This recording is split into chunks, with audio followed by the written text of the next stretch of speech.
अस्सलाम वालेकुम to class, कैसे हैं आप लोग बच्चों। आज 20 जनवरी है और बुध का दिन है। आज हम उर्दू का सबक नंबर 20 रेलवे स्टेशन का सवाल करेंगे। गलत दुरुस्त जवाब के सामने स्वाद और गलत के सामने गलत लिखें। बच्चों अगर हमने 5 किए थे, आज हम बाकी 5 करेंगे, ठीक है। तो सबसे पहले अपना सवाल लिखना है, उसके बाद आपने लिखना है नंबर 6। जावेद साहब फैक्ट्री में मुलाजिम थे। ये जुमला गलत है क्योंकि वो रेलवे स्टेशन पर थे, तो इसलिए इसके सामने आएगा गैन। फिर नंबर 7 है, स्टेशन पर मुसाफिरों के खाने पीने का इंतज़ाम था। ये जुमला सही है, इसके सामने आएगा स्वाद। उमर शरबत पी रहा था। ये जुमला भी सही है, इसके सामने आएगा स्वाद। नंबर 9 है, उमर ने कहा रेलगाड़ी के सफ़र में मज़ा नहीं आएगा। ये जुमला गलत है, इसके सामने हम लिखेंगे गैन। नंबर 10 है, रेलगाड़ी पटरी पर खड़ी थी। ये जुमला भी सही है, इसके सामने हम लिखेंगे स्वाद।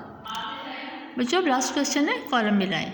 आपने सेंटर में लाइन लगानी है, एक तरफ लिखना कॉलम अलिफ और दूसरे में बे, ठीक है।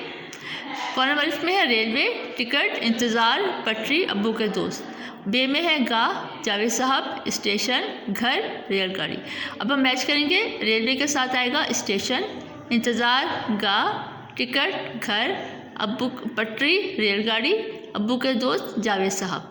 बच्चों का काम आपने कॉपी पर करना है और उसको अच्छी तरह से याद भी करना है।